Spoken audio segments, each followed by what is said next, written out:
Hey, friendo, Steve here. And Larson. Yeah, welcome back to Matt Chat.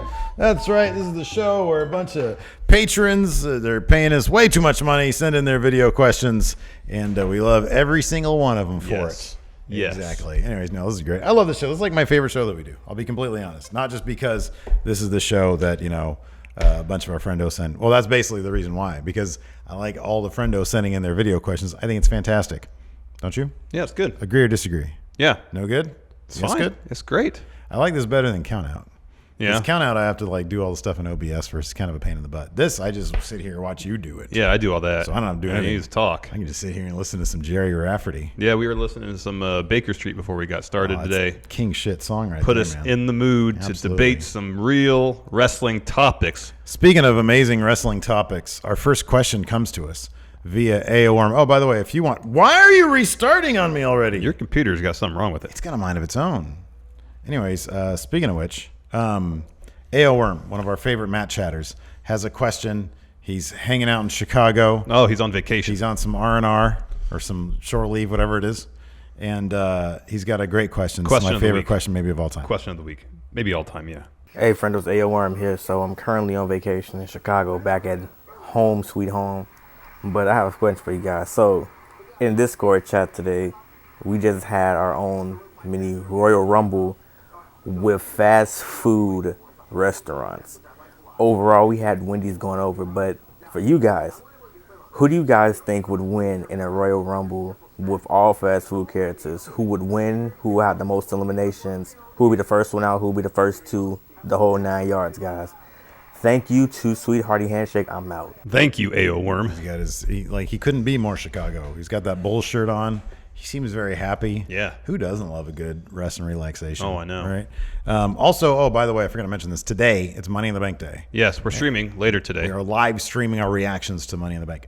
I'll go first. Yeah. And you don't even have to respond.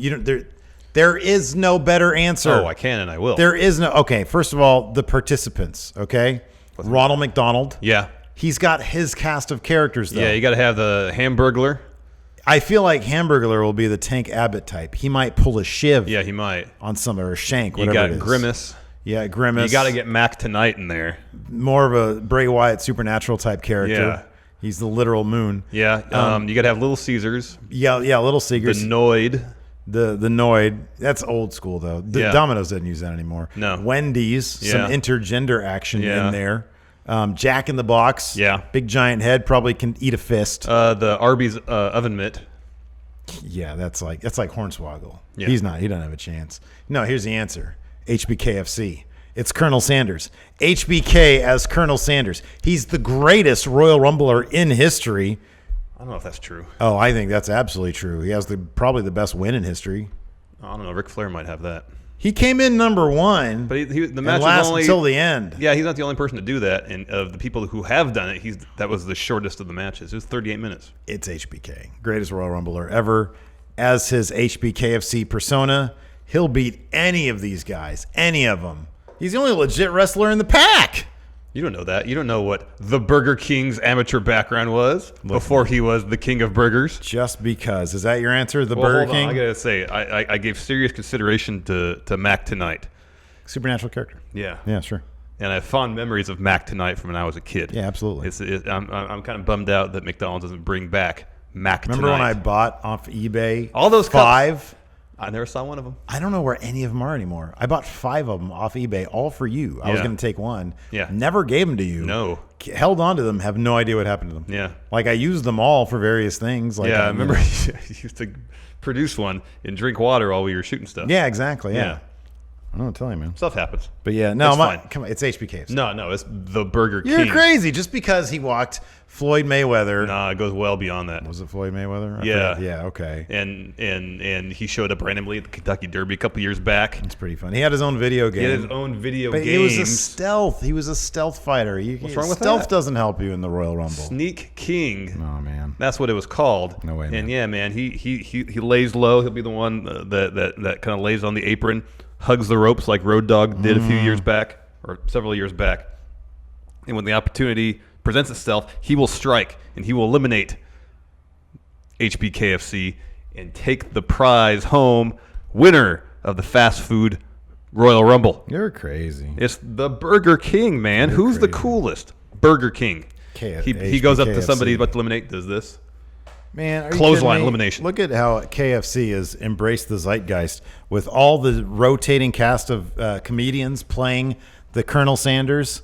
Man, come on. You got Norm Macdonald, Jim Gaffigan. We don't know who's under that giant plastic helmet the King wears. Who do you think it could be? Like Anderson Silva? Alistair Black. Oh, wow. Black Mass for Burger King? Yeah. Not. Doubt it. Psych. No. HBKFC. No way. You go with the sure thing. You're crazy. I'm about as huge of a HBK fan there is, but when it comes to the Burger King, no way, man. No. You're crazy. No. Moving on, Stevie Bradley, the enforcer himself, is bringing this back down to an interpromotional rivalry. Let's see what he has to say. Good morning, Steven Larson. It's your boy, the official Going In Raw enforcer, Stevie Bradley here for a Mad Chat question. Now, hot off the heels of Dominion, with everything that happened, one thing that was digging in my mind this morning, Chris Jericho winning that belt, the Intercontinental belt in New Japan.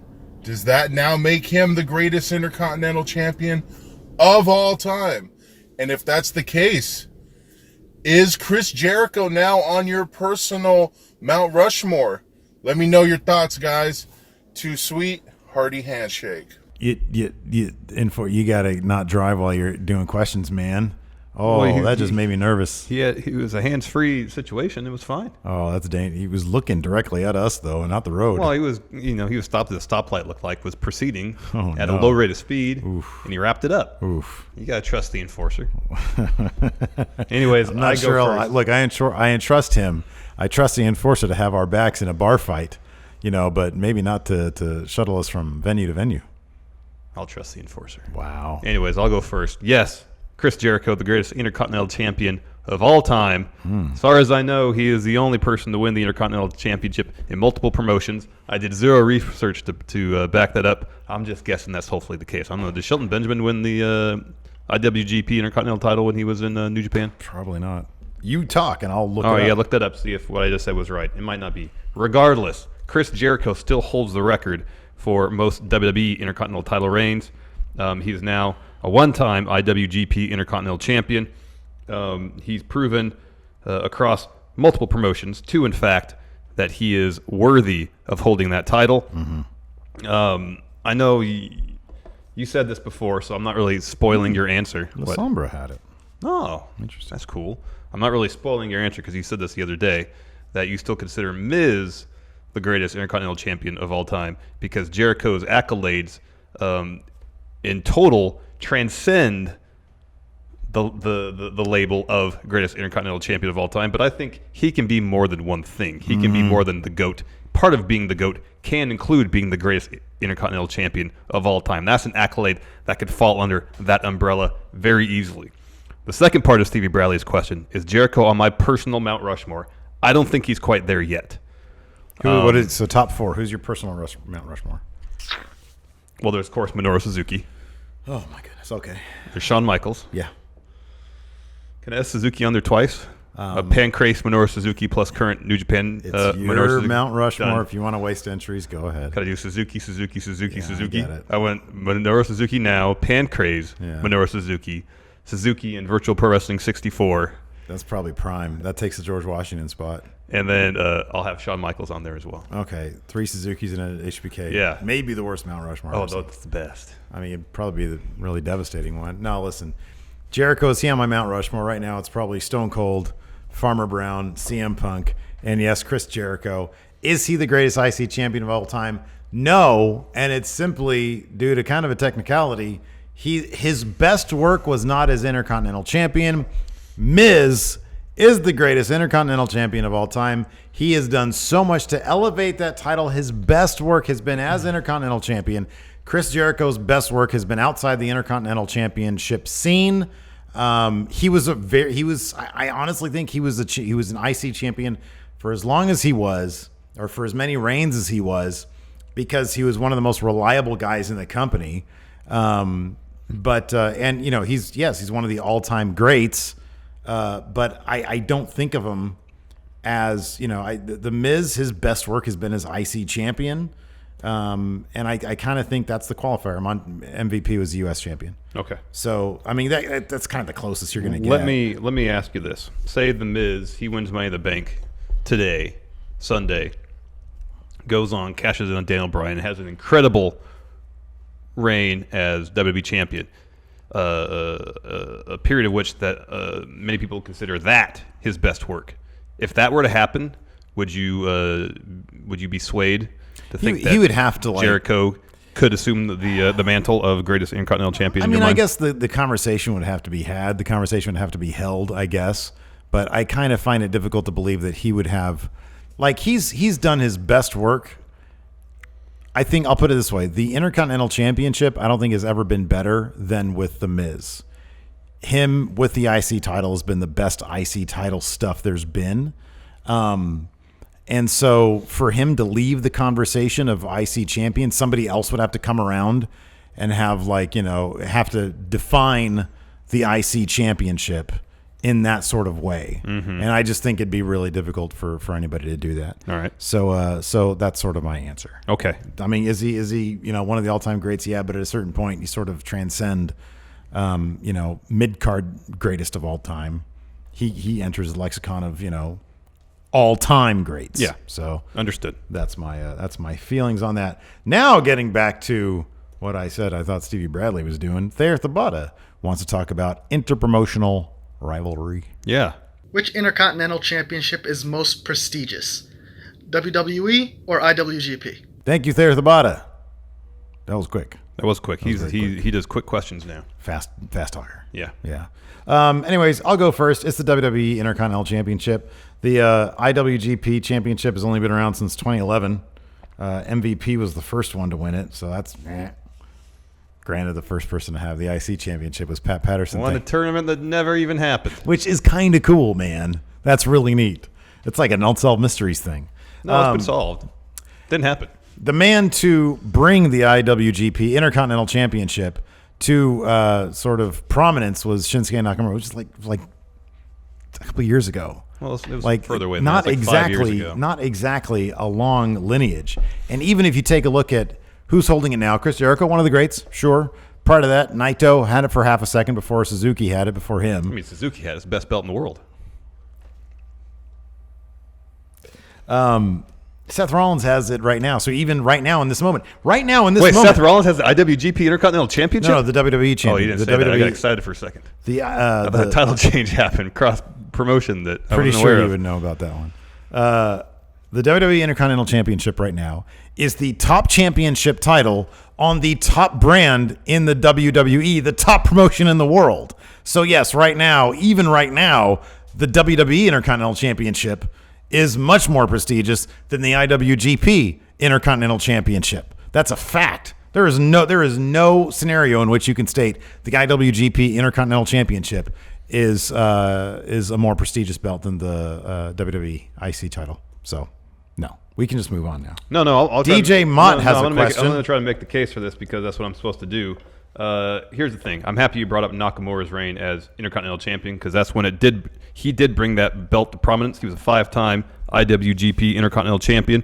And starting with him, there have been times when it's been a 1A, 1B situation between the IWGP Heavyweight title and the Intercontinental title. Probably most recently when Naito had it the first time when he was throwing it around, breaking it. Sure, he was disrespecting the belt, but he had that title because he still is. He's like the most popular guy in the company.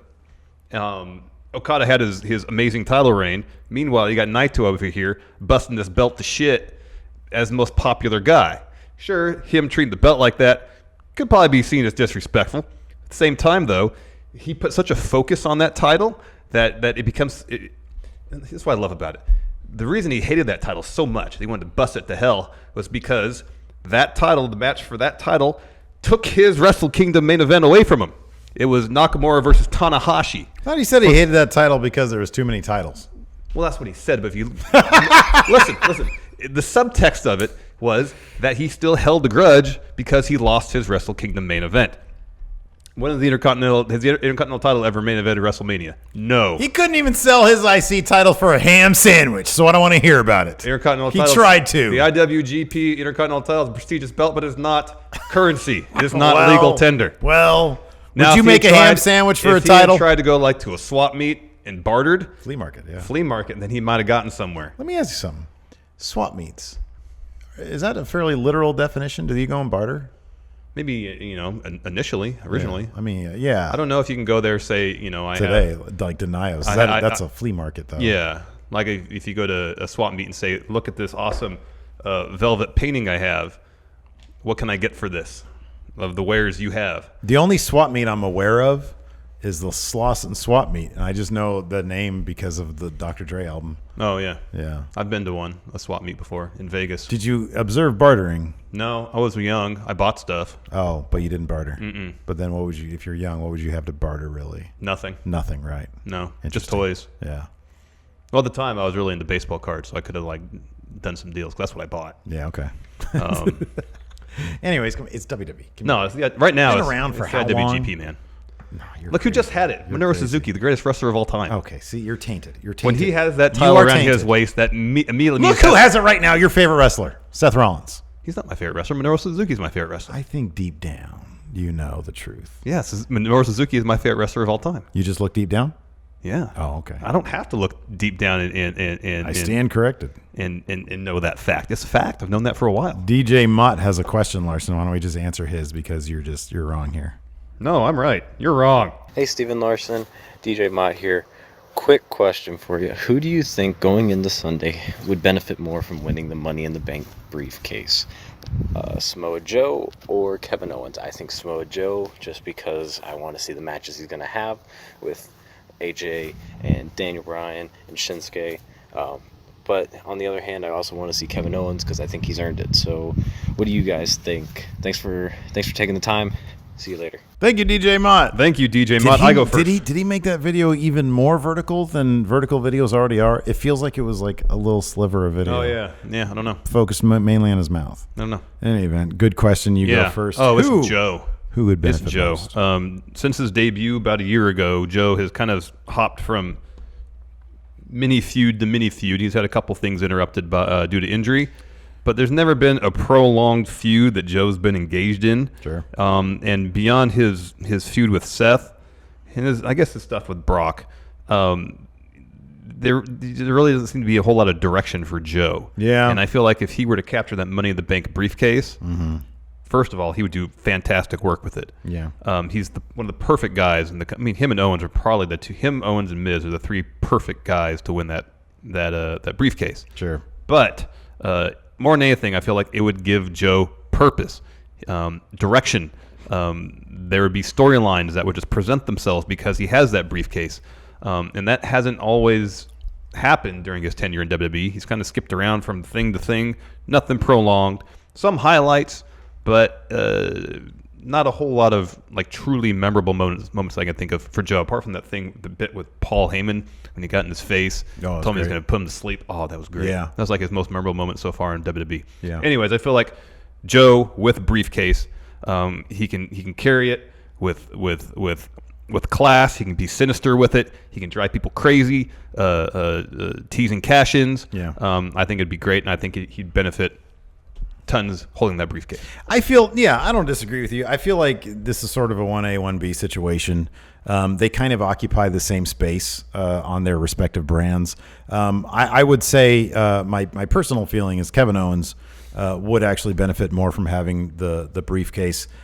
Kevin Owens, I feel like he kind of needs, I feel like he needs it a bit more than Joe. Joe literally just showed up that one episode of SmackDown Live when he debuted, and he just called out AJ Styles on the spot. He already has that credibility to come out, challenge AJ Styles or Shinsuke Nakamura, whoever holds the title, and be legitimately inserted into that scene. Kevin Owens as a character right now, the way the scene is playing out on Raw, kind of needs something to make a case for himself to be inserted into the top scene. He has a case. He never got his Universal title rematch.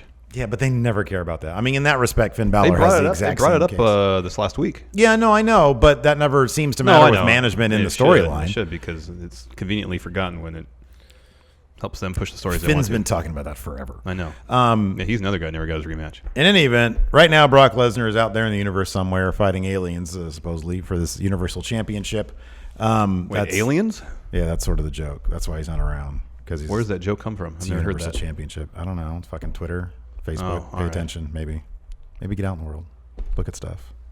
Well, I mean, if I'm gonna get out in the world, Why are you talking? It's my argument Why- right now. if I'm gonna get out- you just interrupt my shit. if I'm gonna get out in the world and like do stuff, then why am I bothering to be on social media? I'm I don't out know, exploring man. the I'm world, just fucking enjoying. talking shit right now. Why are Yeah. you talking? You're just talking during I'm my trying to segment. make sense of your trash talk. It's not making any sense to me. Anyways, continue. Yeah. Anyway, why are you asking where jokes come from? I fucking read them on the internet. Because I hadn't heard him before. I'm just curious. Can I be don't know. curious? No, you can't be curious. Anyways, I feel like Kevin Owens needs something storyline-wise to insert himself back into that main event scene. Right now, Brock Lesnar, it's occupied by Brock Lesnar, for some reason Roman Reigns, and then maybe Braun Strowman. And then everybody else that's really deserving, Finn Balor, Kevin Owens, Seth Rollins, they all really, they should be up there in the main event scene, but they all seem to have to fight extra hard than the guys who are just getting the opportunities up here. Roman Reigns is the main guy I'm talking about. So you have Kevin Owens down here, and he could be a savior type like Seth Rollins was for WrestleMania 31 to come in, like maybe at SummerSlam if they do go with Roman Brock, to come in, cash in. People would go crazy because it's Kevin Owens. He'd get it. He'd do a wonderful heel run as a two-time Universal Champion, and then bring that title kind of back down to earth with guys like Finn and Braun and Seth Rollins.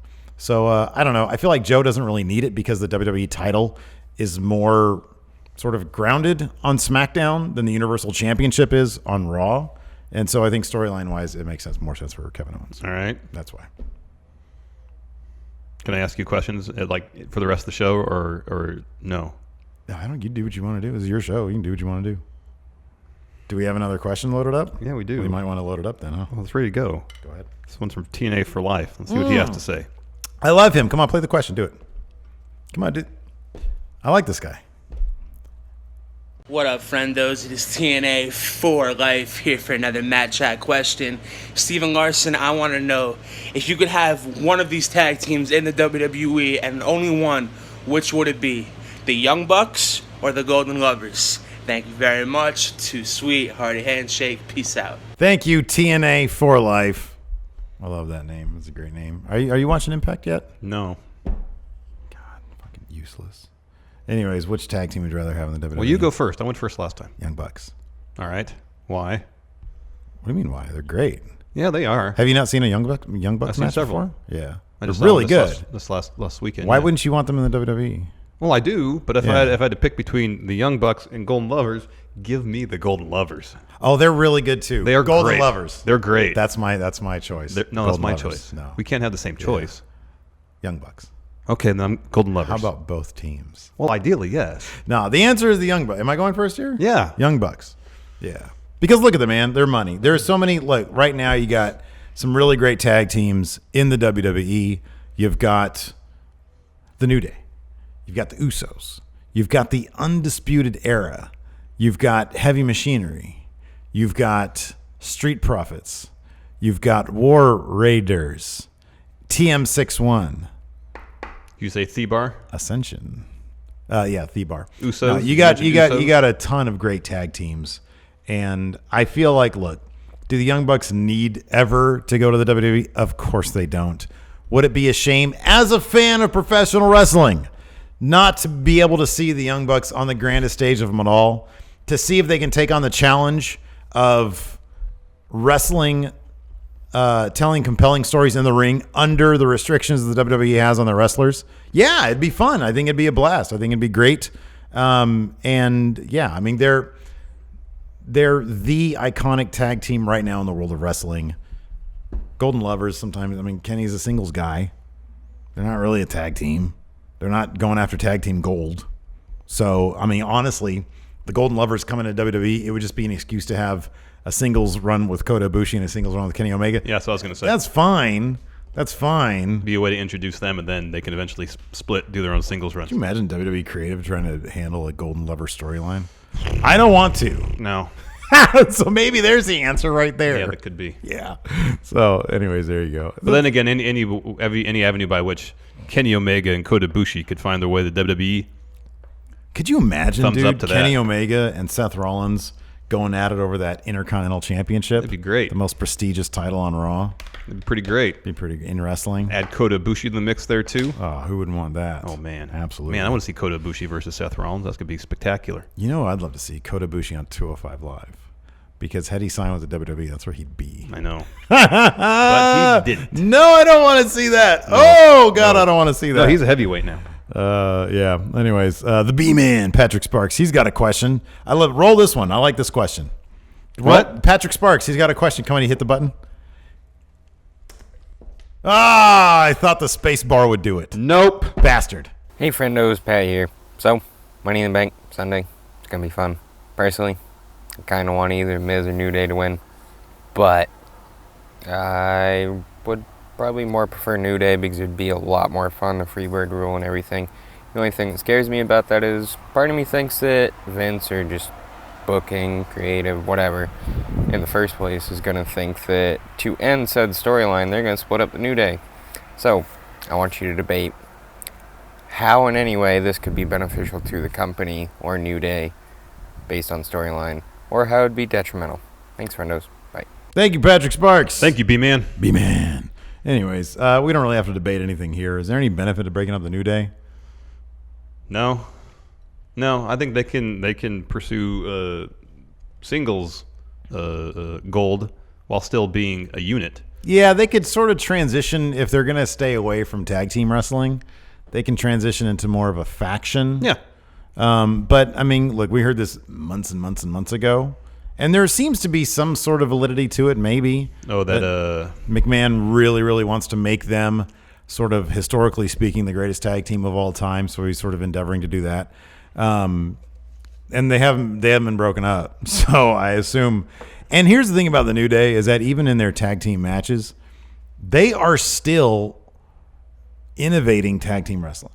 They're doing new things all the time. Mm-hmm. It's so much fun to watch, and as long as they still keep it fresh, which in my opinion they do. Yeah.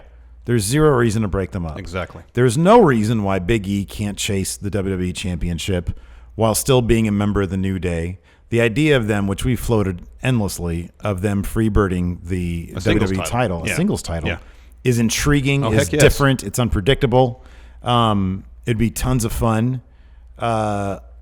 I'm not as... Look, would I put it past the WWE to do something that would disappoint everybody and break them up? Yeah. No, I wouldn't put it past them. I don't think they're going to do that, though. Yeah, I hope not. I think the New Day are too much money to do that. Yeah. And all of a sudden you'd have 3 singles guys out there in a very crowded men's singles scene. I don't know if they want that. I know. I think it'd be a bad move. Their chemistry is too great. Another thing to consider, I think they're making at least some decent change off of that up, down stuff, and it's only getting bigger and bigger. Mm-hmm. Why would they mess with that? Because I know. Like, it's not. I know it's Xavier Woods and friends basically, but the New Day are all over that thing. Yeah. So I don't know. What do you have to say about that? No. I think they could easily have them pursue singles titles. Yeah. While still being part of the group. Yeah. I don't think it's a mutually exclusive thing where if they're going to be singles wrestlers, they can't be members of the New Day. Yeah. I'm sorry, man. I'm sorry. Did that to my coffee. You know what, man? It's like me throwing rocks at a girl back in elementary school. It's like if I liked them, I love you, man. Sorry I yelled at you earlier. I apologize. Really? Back to Steve? I'm like the SmackDown crowd, and you're like AJ Styles and Lawler? Let me do the rest of the show like this. That seems awkward. All right, let's go to the next question from Adam Mayhem. Now we're in unison. I still can't see you, though, so that's the point. We're rowing. Hello, Steve. Hello, Larson. Here's the question from your future undisputed H champion. With Kenny winning the IWGP Heavyweight Championship, it looked like Cody was going to be next in line.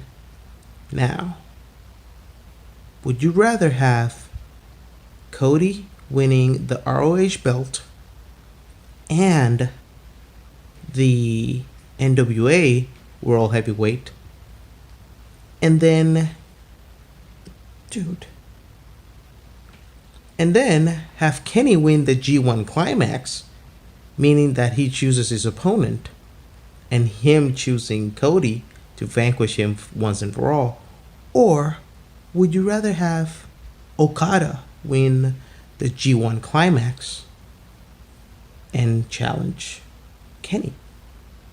Or maybe have Cody win the G1 and come into Wrestle Kingdom as G1 champion, NWA champion, and ROH champion. Debate that. What the hell was that? I don't even know what the question is. You want that guy to be the H champion? Oh man! I wonder if he did that after watching Dominion. He was just up all night what like is us. The world up like 3 days in a row. Why does he look like 5 years older then? I probably looked 10 years older after we were done with Dominion because I didn't get any sleep. Man, Adam Mayhem, H champion. I don't know about that, dude. No, it's perfect. Anyways, I go first.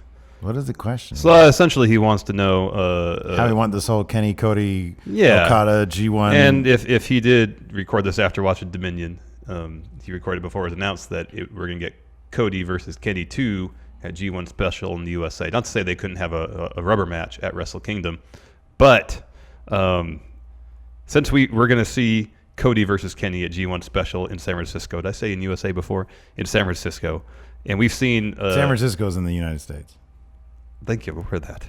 And since we've seen a lot of Omega Okada in Northern California over the last year and a half, I'm going to go a different route. I'm going to say Kotobuki wins the G1, challenges Kenny for the IWGP Heavyweight title at Wrestle Kingdom. That's what I want to see.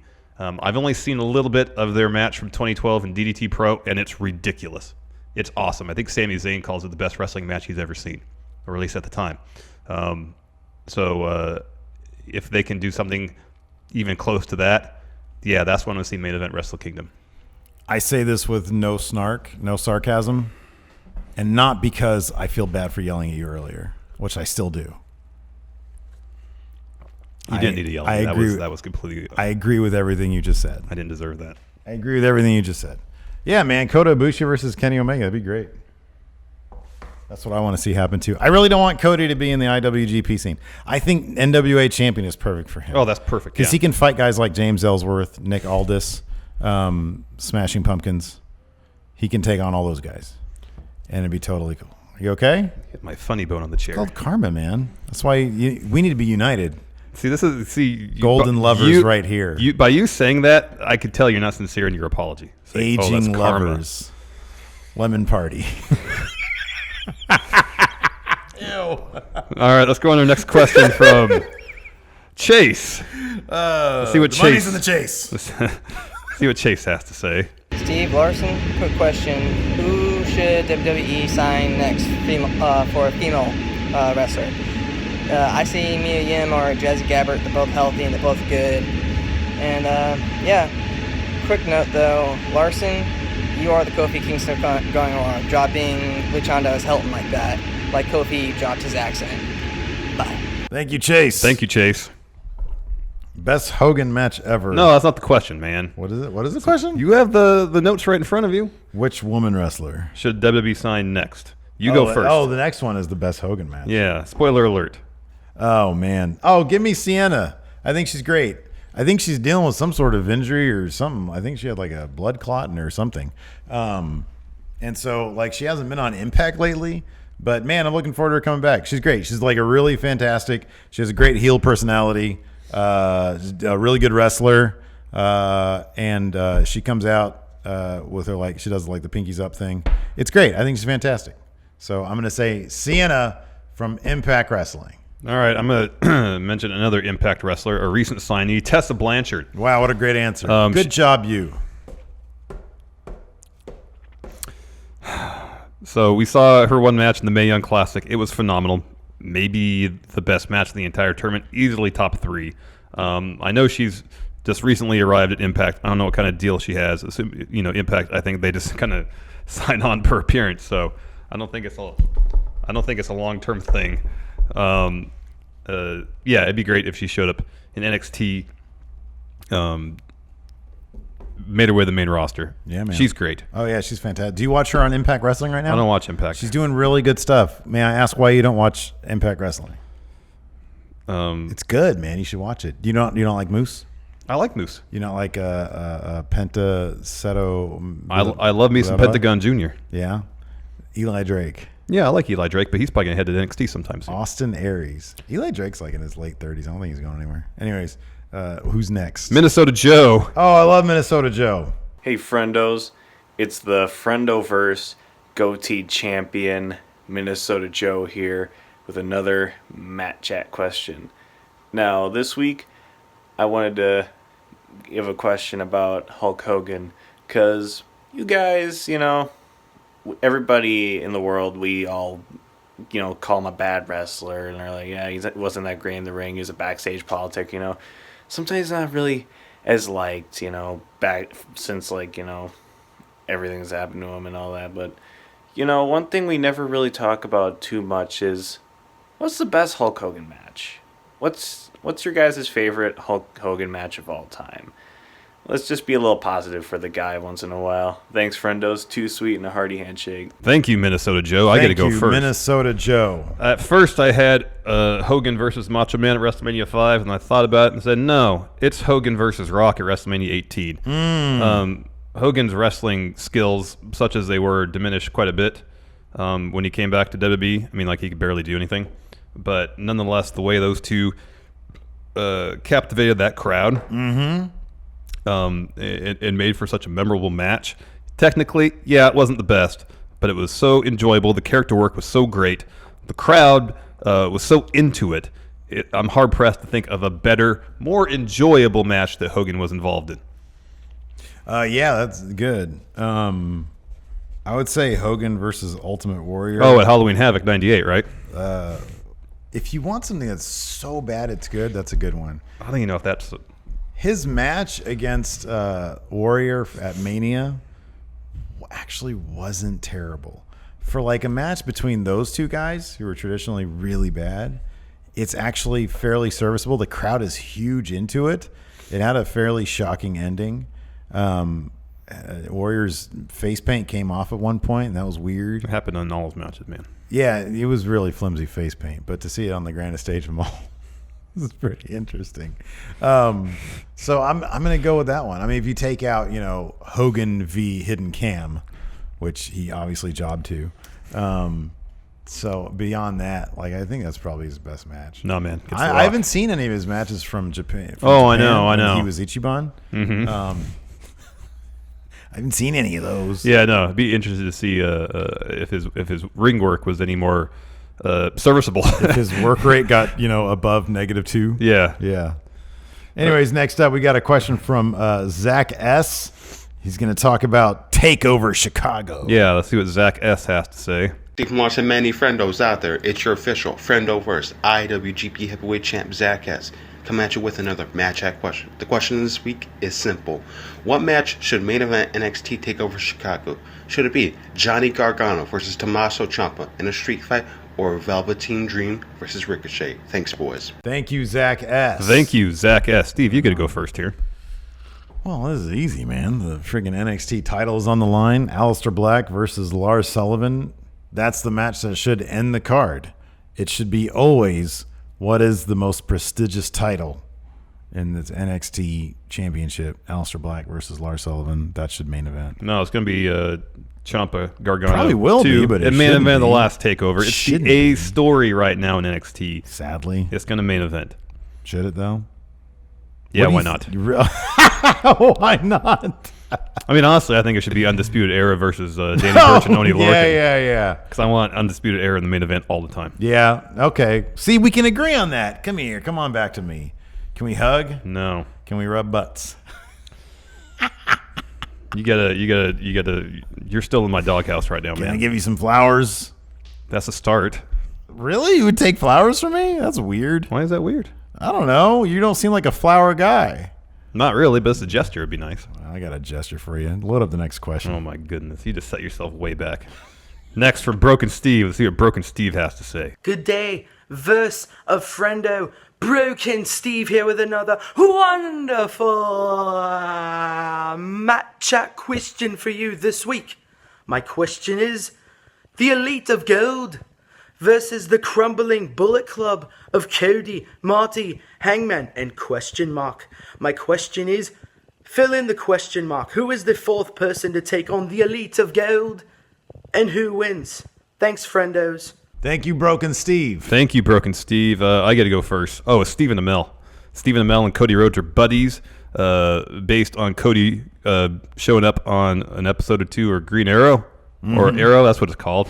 I don't really watch the television very much. Well, the character is Green Arrow. Yeah, but the show's just called Arrow. Correct. So I think he would be the fourth member of Bullet Club. We saw Stephen Amell wrestle in WWE in a match. He actually did a pretty decent job. He's in great shape. Seems relatively athletic. Give us more training. He could hold his own. Well, maybe not get us a Golden Elite, but he might be serviceable. That's because they're really good.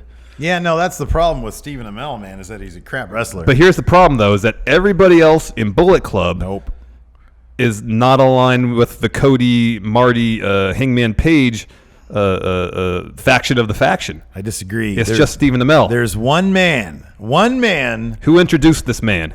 It wasn't Cody. Tama it wasn't Tonga. Exactly. But that doesn't mean he's aligned with them. We saw Tama Tonga at Strong Style Evolved. Essentially told Cody to kick rocks. Yeah. He doesn't like Cody. If he's going to introduce somebody, that person, that in this case Bone Soldier, is not going to go align himself with Cody. No way. Taiji Ishimori put on a classic stellar. I'm not even talking about storyline. A classic match against Ticking Time Bomb during the Best of Super Juniors. I think you add him into the match, then you're instantly adding quality wrestler. So you storyline on being the lead or whatever. You have Cody, you have Marty, sort of butter him up a little bit. Say, hey, come on, we need you to go take these guys on. And then that's what he does because he's new and he didn't know any better. He doesn't have any allegiances yet. His only allegiance is to Bone Soldier. And then it'd be the best match. You don't want Stephen Amell in there. There's a distraction. It's like, this guy can even run ropes. I don't know. So, yeah, your answer's wrong. No, I think if Stephen Amell's in the match, he only has to worry about like one or two spots, two sequences, and then you got Cody, Marty, and Hangman Page to handle the rest of the match. He'll be fine. No, man, give me Taiji Ishimori. No, I he's used to great. watch him on Impact all the time. Do you watch Impact? Next question from Steve Zodiac Killer. Oh, Adam Nuttall. Let's see what he has to say. Hello, Stephen Larson. This is Steve Zodiac Killer, ready and waiting for another Matt Chat question. This time the Matt Chat question is, what band or musician would you like to see perform a pay-per-view song or soundtrack? I'd love to hear you guys' opinions.